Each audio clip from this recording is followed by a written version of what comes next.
Half-Life 3, not confirmed. After the release of a story of what Half-Life could be in the 3rd iteration this recent week, people are happy and people are furious. Who's happy? Some people liked reading it because it was like, oh, it's a little closure. I'm not really gonna get into exactly what the story was, but a writer involved with Half-3 released basically a synopsis of what the story of Half-Life 3 could or would be. However, I want to point out that it is not official, it is 0% official.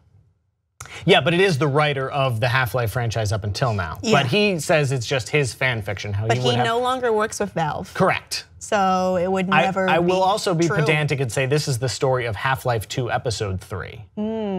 Which is the final chapter of Gordon Freeman, because then in theory Episode 3 or Half-Life 3 the main character would be Alex Vance. Yes. Okay, that's fair. That's a good clarification. And they're both dead. DoTA killed them both. That's important to know as well. Okay, I'll get to that part of the story first. So DoTA 2, which is a MOBA that Valve has been focusing on more than maybe other properties, is getting review bombed on Steam because people think that is what killed Half-Life 3. They're not happy about it. Negative review in memory of Half-Life 3. Not only is this game a miserable bore, it killed Valve's creativity and eliminated the need to finish the Half-Life series. Thanks, Gabe.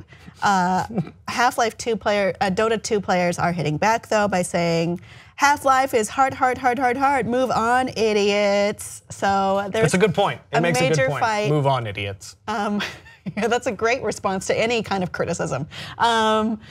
So there's kind of a war going on in the reviews of that game in particular on Steam, which by the way is owned by Valve.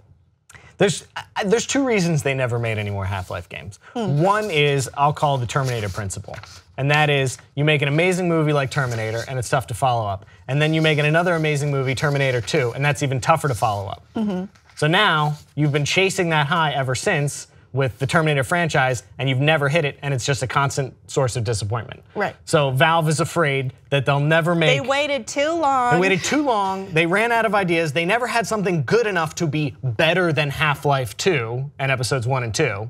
So rather than risk failure and tainting the series, they just decided to leave you on a cliffhanger for the rest of your life. That's the thing. That's what happened. Ask, do you think Half-Life 3 will ever be made? No more Half-Life games. You answered it already, which is no. Those games were so good and so revolutionary. They like defined what Half-Life 1 defined what like an open world-ish hub type exploration, like a game. It was brand new. Half-Life was brand new at the time. And then Half-Life 2 took that and dialed it all the way up. Had amazing graphics, amazing story. I don't think they have anything left in the tank to turn it up to 11 that they feel would be good enough.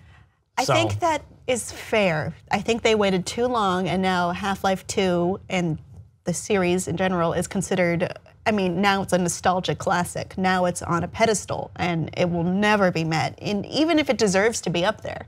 I think BioWare did something similar with Mass Effect, where Mass Effect Andromeda is such a letdown because it wasn't superior to the trilogy that made the franchise. It wasn't really in the right spirit. I mean, but maybe they would have always failed because people hold those games in high regard now. Yeah, and like, so you could say, you know, with a wide brushstroke that EA's strategy for that is just keep making games as long as they make money. And when they stop making money, let them die and try something different. I think Valve makes enough money without. Valve makes plenty of money. Yeah, so that's the thing. They're flush with successful franchises. Why would they take a risk on this one? Just because it's a fan favorite, and so much more than a fan favorite. It was a revolutionary franchise that has had the most hype of any video game franchise ever, I would say. You could disagree with me in the comments. I mean, many people consider it to be the greatest franchise of all time, or at least in the top group, which I think is wholly fair. Big shoes you've left yourself to fill, and that's tough.